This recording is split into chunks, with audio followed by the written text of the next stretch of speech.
நாயுடு ரொம்ப கவலைப்பட்டுக்கிட்டு இப்படி சொன்னாரு.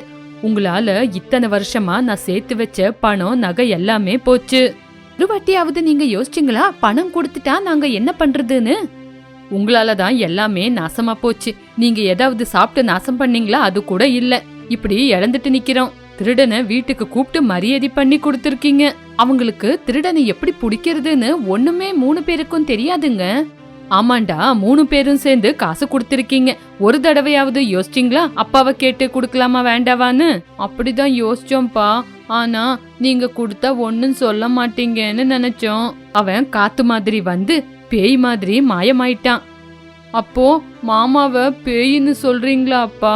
ஏங்க, இவங்க கிட்ட எதுவுமே சொல்லாதீங்க, சொல்றது தப்புதான்.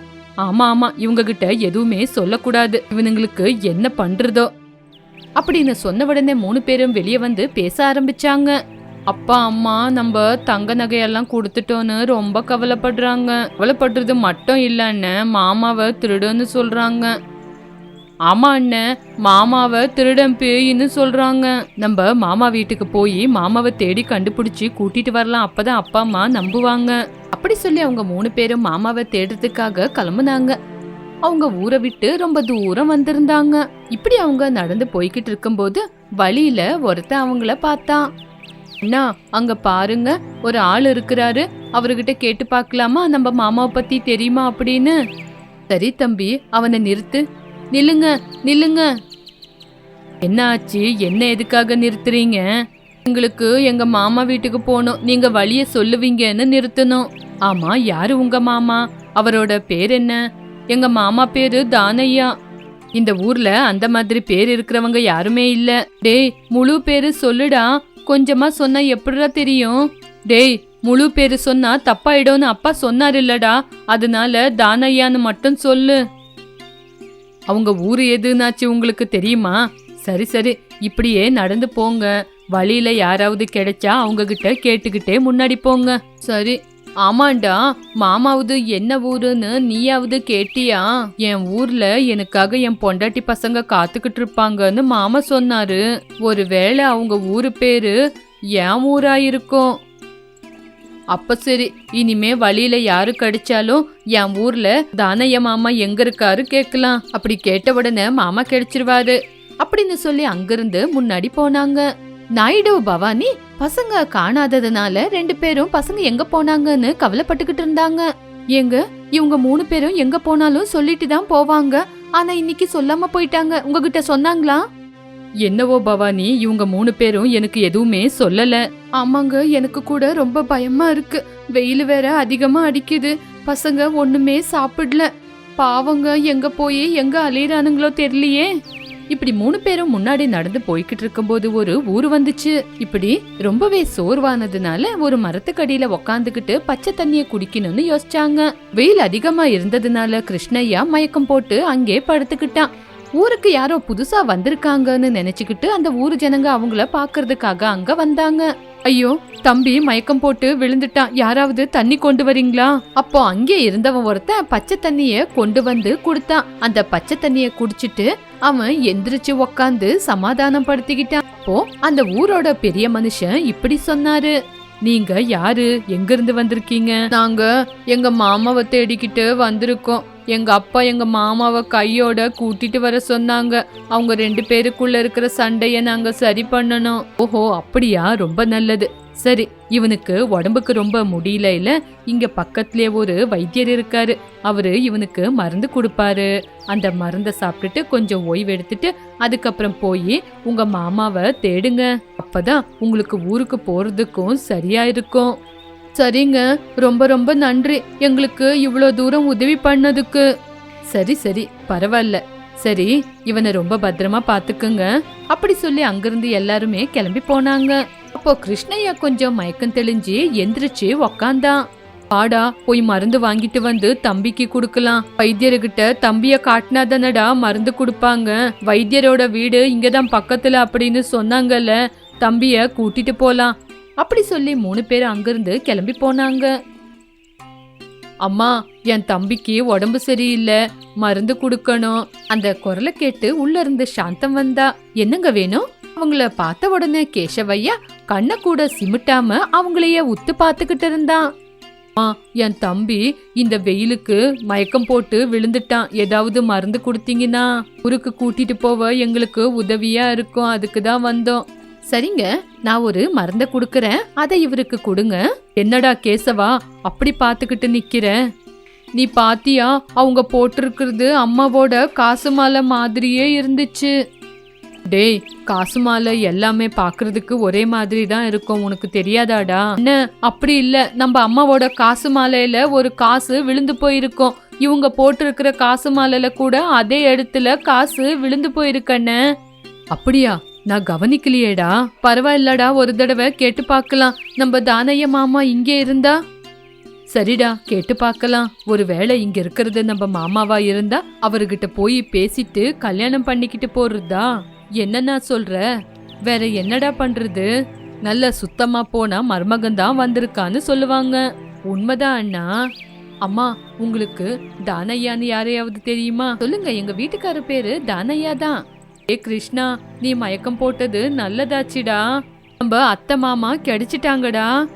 அத்தை, நாங்க உங்க மருமகங்க. அத்தை, வாங்க வீட்டுக்குள்ள போலாம், எனக்கு ரொம்ப பசி எடுக்குது, கொஞ்சம் சாப்பாடு கொடுங்க. அப்படி சொல்லி எல்லாரும் வீட்டுக்குள்ள போனாங்க. எல்லாருமே நல்ல விதமா உக்காந்து சாப்பிட ஆரம்பிச்சாங்க. அத்தை, நீங்க ரொம்ப நல்லா சமைப்பீங்களா? மாமா சொன்னாரு. ஆமா, மாமா எங்க காணல? அவரு வெளியே போயிருக்காரு. ஆமா, நீங்க எந்த ஊரு?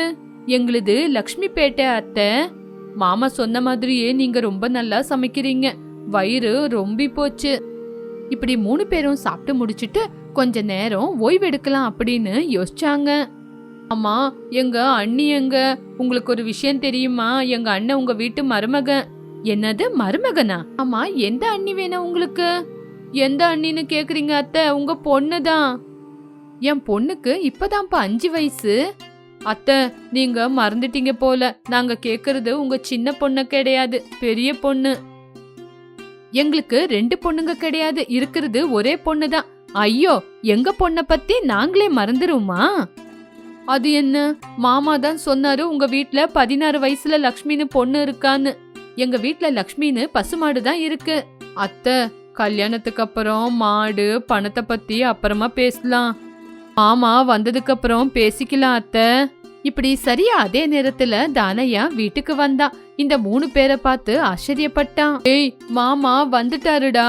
ஆமா, நீங்க எதுக்காக இங்க வந்தீங்க? என்னங்க, யாருங்க இவங்க? நம்ம மருமக அப்படின்னு சொல்றாரு. நம்ம பொண்ணுக்கு 5 வயசு, இப்பவே கல்யாணம் பண்றீங்களா? ஐயோ, நீ வாய மூடுறி, நான் பேசிக்கிறேன். அத்தை போட்டிருக்கிற காசு மாலைய பார்த்துதான் தெரிஞ்சுக்கிட்டோம் இது உங்க வீடுன்னு. எவ்வளவு தடவை சொல்லிருக்கேன், அந்த காசு மாலைய போட்டுக்காத, எடுத்து வை அப்படின்னு. நீங்க பேசுறது நல்லா இருக்குங்க, எனக்காக கொண்டு வந்தது நான் போடக்கூடாதா? இது உங்களுது இல்ல, எங்க அம்மாவுது. எனக்கு வரப்போற பொண்டாட்டி லக்ஷ்மிக்கு கொடுக்கணும்னு வச்சிருந்தேன். ஆமா மாமா, லக்ஷ்மி எங்க? இவங்க என்ன பேசவே விட மாட்டேங்கிறாங்க.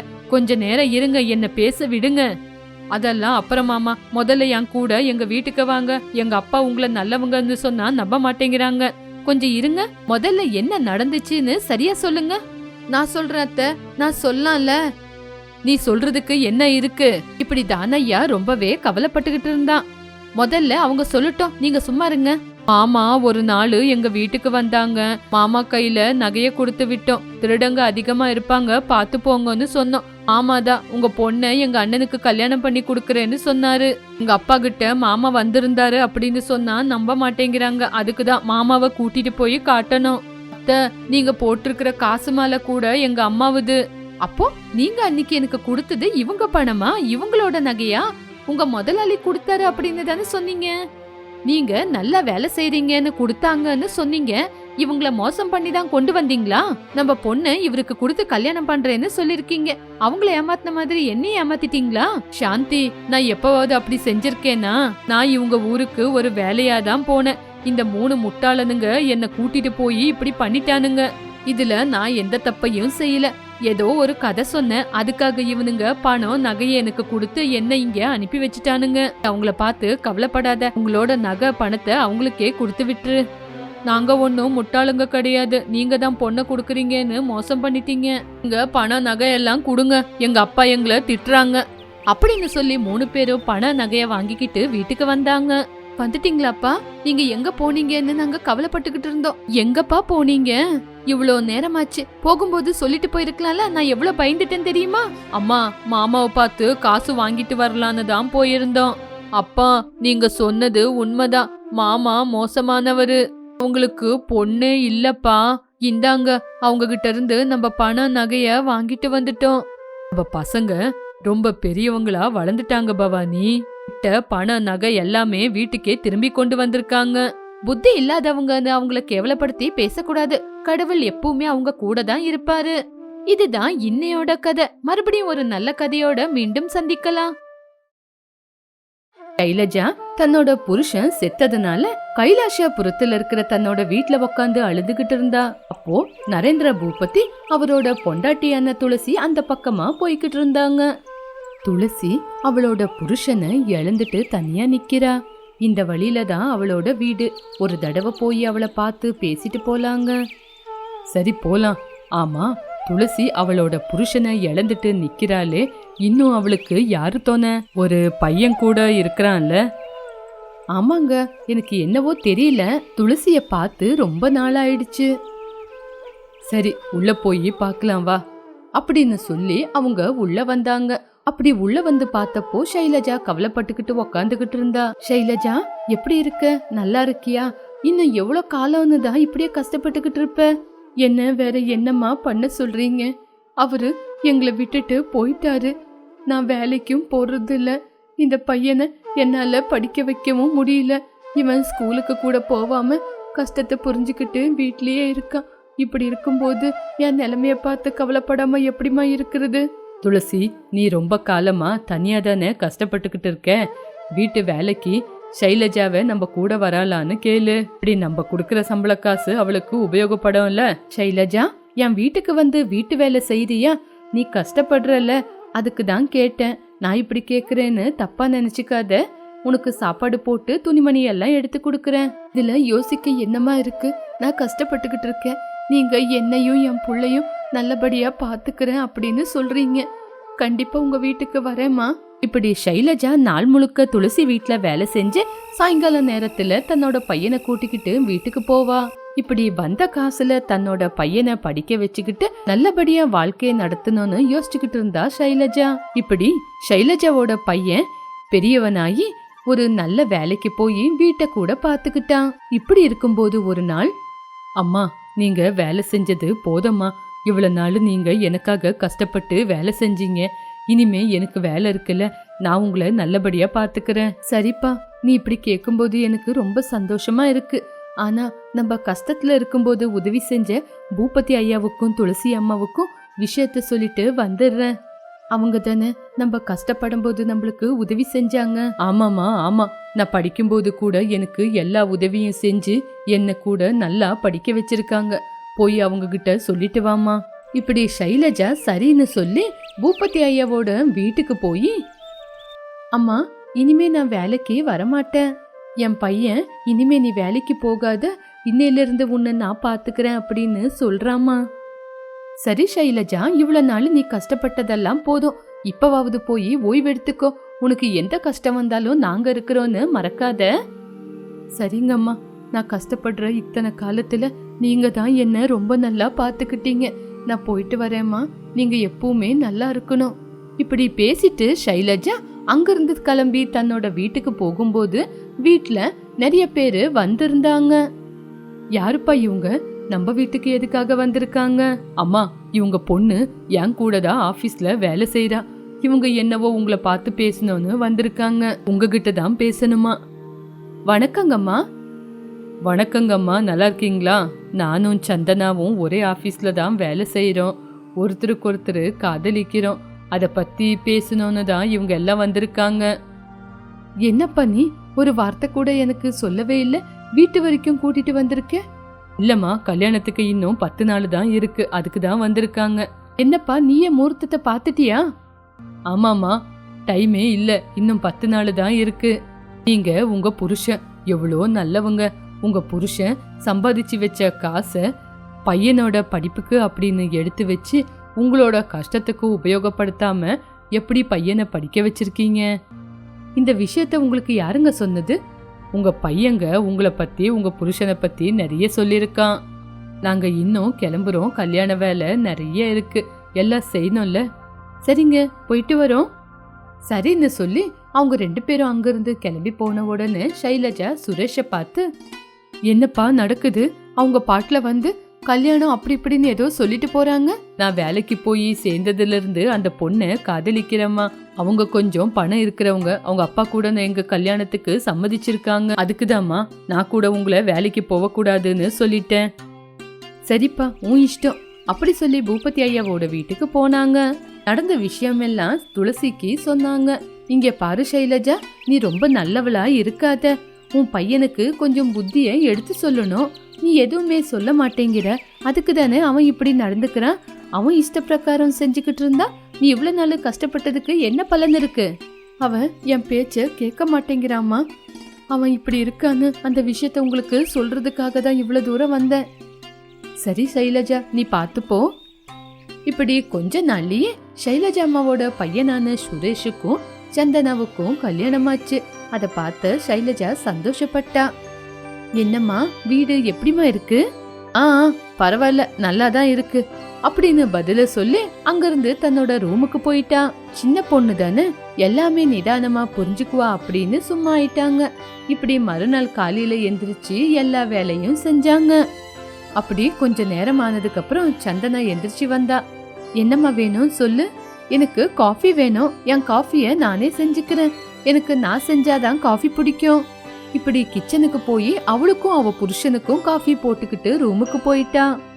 சந்தனா கிட்ட ஷைலஜா இப்படி சொன்னா, இங்க பாருமா, நீ எந்த வேலையும் செய்யறது வேண்டாம். உனக்கு என்ன வேணும்னு மட்டும் சொல்லு. உனக்காக நான் சமைச்சு கொடுக்கறேன். எனக்கும் எங்க வீட்டுக்காருக்கும் வெளியில இருந்து சாப்பாட ஆர்டர் பண்ணிருக்கோம். உங்களுக்கு என்ன வேணுமோ நீங்க சமைச்சு சாப்பிடுங்க. ஏமா, நம்ம 3 பேருக்காக தானே, நானே சமைச்சிடுறேன். எதுக்காகமா வெளியில இருந்து சாப்பாடெல்லாம்? அவனுக்கு முதல்லயே உடம்புக்காகாது அப்படின்னு சொன்ன உடனே சந்தனா ரூமுக்கு போய் சுரேஷ் கிட்ட சொல்லி சுரேஷ் வந்தான். என்னம்மா, வீட்ல உங்களுக்கு சும்மா இருக்க முடியாதா? எதுவுமே பேசாம உங்களால இருக்க முடியாதா? நான் எதுவுமே சொல்லலப்பா. நான் எவ்வளோ தடவை வெளியே சாப்பிட்டுருக்கேன். எனக்கு எந்த பிரச்சனையும் வரல. எங்களை இப்படியே விட்டுருமா. நீங்க சும்மா உக்காந்தா போதும். இப்படி நாளுக்கு நாள் சுரேஷ் சைலஜாவுக்கு ஏதாவது ஒண்ணு சொல்லிக்கிட்டே இருந்தான். இப்படி இருக்கும்போது சந்தனாவோட ஃப்ரெண்டு ஒரு நாள் வீட்டுக்கு வந்தா. ஹாய், எப்படி இருக்க? நல்லா இருக்கியா? என்ன காலும் இல்ல, மெசேஜ் இல்ல, என்னாச்சு? ஒண்ணு இல்ல, ஒரு சின்ன பிசினஸ் ஆரம்பிச்சிருக்கேன், அதுல பிஸி ஆயிட்டேன். ஆமா, நீங்க 2 பேரும் எப்படி இருக்கீங்க? நல்லா இருக்கீங்களா? சரி சரி, நாங்க நல்லா இருக்கோம். நீங்க பிசினஸ் ஸ்டார்ட் பண்ணிட்டீங்களா? நாங்க கூட ஏதாவது ஒரு பிசினஸ் ஸ்டார்ட் பண்ணோம் தான் பாக்குறோம். சுரேஷ் கூட அத பத்தி தான் யோசிச்சுக்கிட்டு இருக்காரு. சரி சரி, நான் அப்போ கிளம்புறேன். என்னோட ஹஸ்பண்ட் வெயிட் பண்ணிக்கிட்டு இருக்காரு. பாய் அப்படி சொல்லி அங்கிருந்து கிளம்பி போயிட்டா. நாங்க கூட ஒரு பிசினஸ் ஸ்டார்ட் பண்ணா நல்லா இருக்கும். சுரேஷ் கிட்ட காசு கேக்குறேன் பிசினஸ் ஸ்டார்ட் பண்றதுக்கு. இந்த கிளவி ஒண்ணு வீட்ல இருக்குதே, எது செஞ்சாலும் அதுக்கு தடை போட்டுக்கிட்டே இருக்கும். சாயங்காலம் சுரேஷ் டியூட்டி முடிச்சிட்டு வீட்டுக்கு வந்தான். சந்தனா, இந்த காசு எடுத்து பத்திரமா வெயி. சார் போகும்போது ஆபீஸ்ல இந்த காசை விட்டுட்டு போயிட்டாரு. இந்த காசு ஆபீஸ்ல இருந்தா நல்லதில்ல, அதனாலதான் வீட்டுக்கு கொண்டு வந்தேன். இந்தா, பத்திரமா எடுத்து வை, காலையில போகும்போது எடுத்துட்டு போறேன். இப்படி சந்தனா காசை கொண்டு போய் கோட்ரேஜ்ல வச்சா.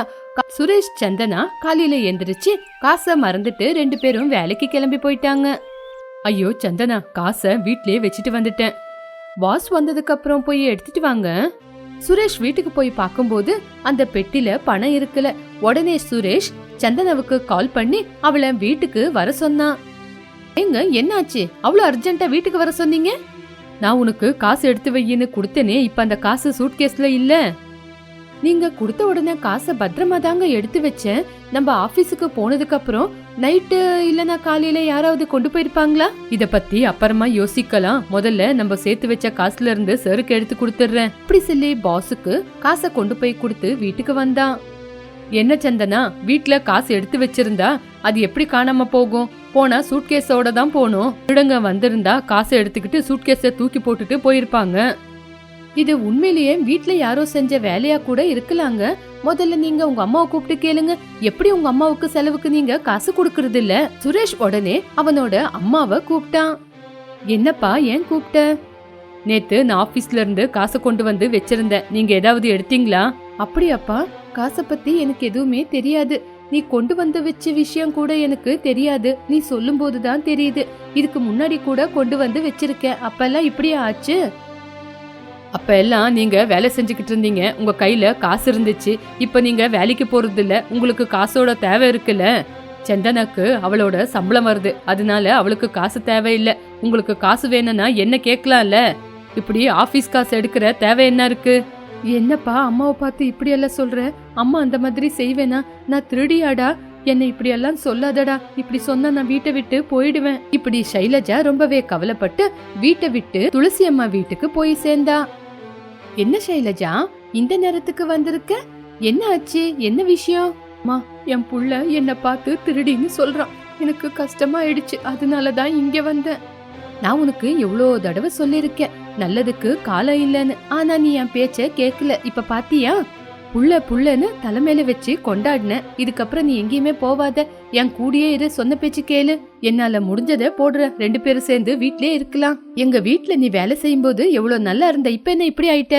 ஒண்ணும் இல்லம்மா. ஒண்ணும் இல்லங்கம்மா, எனக்கு உடம்புக்கு தான் முடியல. அப்படியா? பரவாயில்ல ஷைலஜா, கொஞ்ச நாள் நீ ஓய்வெடு. இந்த பக்கம் சந்தனா பெரிய பிசினஸ் ஸ்டார்ட் பண்ணா. சந்தனா, இவ்வளவு பெரிய பிசினஸ் ஸ்டார்ட் பண்ணிருக்கிய, பணம் எங்க இருந்து வந்துச்சு? நான் சேர்த்து வச்ச கொஞ்சம் காசு இருந்துச்சுங்க, மிச்ச காசை அப்பா கிட்ட கேட்டேன், அப்பா கொடுத்தாரு. இப்படி சந்தனா புதுசா பிசினஸ் ஸ்டார்ட் பண்ணிருக்கான்னு எல்லாருகிட்டயும் சொல்லிக்கிட்டு வந்தா. நிறைய பேரு அங்க வந்தாங்க. அவளோட பழைய சிநேகிதி கூட அங்க வந்தா. என்னடி, சுரேஷ் கிட்ட பிசினஸ் பண்ண காசு இல்ல அப்படின்னு சொன்ன, ஆனா இப்ப எப்படி பிசினஸ் ஸ்டார்ட் பண்ணிருக்கேன்? சுரேஷ் கிட்ட நான் பிசினஸ் பண்ணணும்னு எவ்வளவு தடவை காசு கேட்டேன், ஆனா அவரு குடுக்கல. முந்தா நேத்து ஆபீஸ்ல இருந்த கொஞ்சம் பணத்தை கொண்டு வந்தாரு, நான் அதை யாருக்கும் தெரியாம எடுத்து வச்சுக்கிட்டேன். சுரேஷ் கேட்டப்போ எனக்கு தெரியாதுன்னு சொன்னேன். அவருக்கு சந்தேகம் வந்து அம்மாவை கேட்டாரு, அம்மாவும் தெரியாதுன்னு சொன்னாங்க. கோவத்துல வீட்டை விட்டு வெளியே போயிட்டாங்க. இல்ல, எனக்கு தான் டபுள் ஆனந்தம். ஒரு பக்கம் அவங்க அம்மா போயிட்டாங்க, ஒரு பக்கம் பிசினஸ் ஸ்டார்ட் பண்ணேன். பல்லடி, நீ ரொம்ப புத்திசாலி. இந்த பேச்சையெல்லாம் பக்கத்துல இருந்து சுரேஷ் கேட்டுக்கிட்டான். இவ என்ன வேலை செஞ்சு வச்சிருக்கா? சின்ன வயசுல இருந்து கஷ்டப்பட்டு பாத்துக்கிட்ட எங்க அம்மா இவளோட பேச்ச கேட்டு நான் வீட்டை விட்டு வேற அனுப்பிட்டேன். எங்க அம்மாவோட மனசு எவ்வளவு கஷ்டப்பட்டு இருக்கோம். எங்க அம்மாவுக்கு ரொம்ப கஷ்டம் கொடுத்துட்டேன். சின்ன வயசுல இருந்து எனக்கு எந்த குறைவும் இல்லாம பாத்துக்கிட்டாங்க. பொண்டாட்டி பேச்ச கேட்டு அம்மாவையே வீட்டை விட்டு அனுப்பிட்டேன் அப்படின்னு கவலைப்பட்டு அம்மா இருக்கிற இடத்துக்கு அம்மாவை தேடிக்கிட்டு போனா. அம்மா, எங்கம்மா இருக்கீங்க? உங்க அம்மாவுக்கு உடம்புக்கு முடியாம போயிடுச்சு, அதனால உங்க அம்மாவை ஹாஸ்பிட்டல்ல சேர்த்திருக்கோம். உங்க அம்மா அங்கேயே இறந்துட்டாங்க. அந்த விஷயத்த சொல்லி அனுப்புன உன் பொண்டாட்டி நீ ஆபீஸுக்கு போயிருக்க, வீட்ல இல்லன்னு சொல்லி அனுப்பிட்டா. அதனாலதான் எல்லா காரியத்தையும் நாங்களே செஞ்சிட்டோம். உங்க அம்மா சின்ன வயசுல இருந்து கஷ்டப்பட்டு எவ்வளவு நல்லா வளர்த்தாங்க உன்ன. ஆனா நீ உங்க அம்மாவை பத்தி கவலைப்பட்டியா? அவ சம்பாதிச்ச காசுல அவளுக்குன்னு அவ ஒரு புடவை வாங்கியிருப்பாளா? நீயாவது பாத்திருக்கியா அவளை? நான் உங்க அம்மா கிட்ட எவ்வளவு தடவை சொல்லிருக்கேன், நல்லதுக்கு காலம் இல்ல, உன்னையும் நீ கொஞ்சம் பாத்துக்கோன்னு. நீ இப்ப வந்து அம்மா மன்னிச்சிடுங்க வாங்கன்னு கூப்பிட்டா உங்க அம்மா வர முடியாது. எல்லாம் போய் சேர்ந்ததுக்கு அப்புறம் இப்ப வந்து கவலைப்பட்டா எப்படி? கிளம்பிப்போ. இப்படி சுரேஷ் மனசுக்குள்ளேயே அவங்க அம்மா கிட்ட மன்னிச்சிடுங்கன்னு மன்னிப்பு கேட்டு அங்கிருந்து ரொம்ப கவலைப்பட்டுக்கிட்டு வீட்டுக்கு கிளம்பி போனா. இதுதான் இன்னையோட கதை. மறுபடியும் ஒரு நல்ல கதையோட சந்திக்கலாம்.